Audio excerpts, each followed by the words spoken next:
In what has become an impromptu experiment, I found a bunch more fabric that I had abandoned that had been dyed, and it was just kind of uninteresting.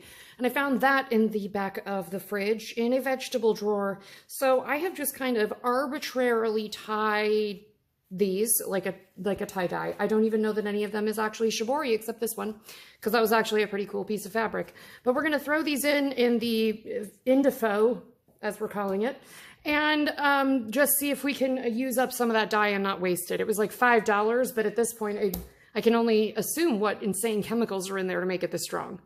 Okay, here's the experimental baby pile, and I'm gonna have to come back and wash these a bit later because the sun comes in at the worst angle in history. It's just the worst this time of day. So we will skip this until later, and then I will review all of our fabric in the daylight when it is dry. So let's get all these little guys unwrapped. And again, I'll do the first one with you, and then I'll speed unwrap the rest so that we're not here all day. This one I kind of just like, oh, cool. This one I kind of just crinkle wrapped. I'm hopeful to keep how crisp this is because it looks so good and so crisp. See, so cool. We want it to stay like that. So I'm going to try and get it into the bath without it murkying itself up. All right, I'm going to speed undo the rest.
Well, those came out super fun. Let's see if we can get them to wash without getting totally muddy. That would be cool.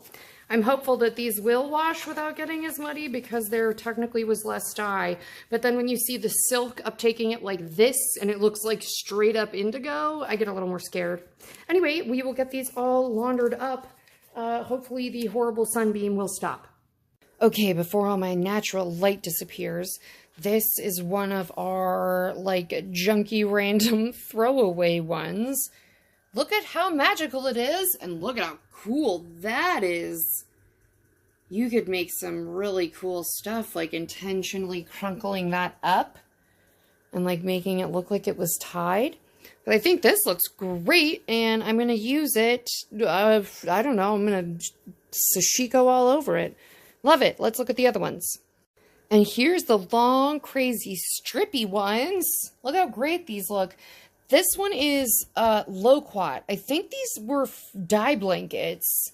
And then these two, at least, were just me randomly using up some fabric and sashikoing it, or shiboriing it with, it looks like either acacia or kuch. And this one's definitely loquat. It's that wonderful, super orangey color. Anyway, these were just really scrunched up. I wanted to point out how cool that looks. Look at that. So neat. And I know that people intentionally do that to their shibori.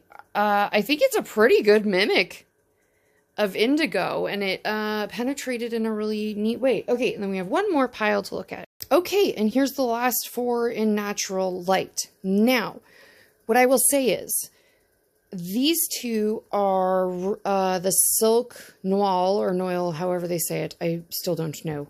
But that's the silk. This one was a very washed out, like vaguely stained with cochineal. I don't even know exactly how it got cochineal on it, but it did. So there was like some little specks of cochineal, but very little on that piece of fabric to start with. That's a pretty great dupe for indigo. If you're doing it on silk, and heating it up didn't seem to damage the silk at all. It seems fine, didn't shrink or anything. And then this was a piece of silk noir that was dyed with the acacia or the gum tree, I think, when I made my own dye. And then these two were on top of what appears to clearly be couch in that case, and that looks more like the acacia dye. Or maybe pomegranate. That could be pomegranate. This one's definitely the couch dye. That's unmistakable. And the blues on that are beautiful and very denim-y, like a worn out kind of indigo. But on the silk, that is a pretty killer dupe to real indigo dyeing from the RIT indigo dye. So I didn't love the process. One, I still have a big vat of dye that's not complete. If you're hearing sounds in the background, it's my cats being terrible. They've decided that now is the time to kill one another. Anyway, it was really fun because I could over dye things, and hopefully those things will not react to other things and we can do more experiments. But I really love these. I will probably make these into like fun little ornaments or wall hangings or make a wacky looking quilt. But I really love this process. I hope you enjoyed. I would be so grateful if you would go watch another one of my videos. There should be something popping up over here as the video ends. And I thank all of you for coming. I will shout out to a patron, and that today will be Sydney. And I thank you so much for your support, and I can't wait to work on a future project with you, one. And two, I thank you for being a patron. If you'd like to see what other nonsense I am getting up to all the time, consider checking out my links below and following me. I would be very grateful, and I'll see you in the next one. Bye!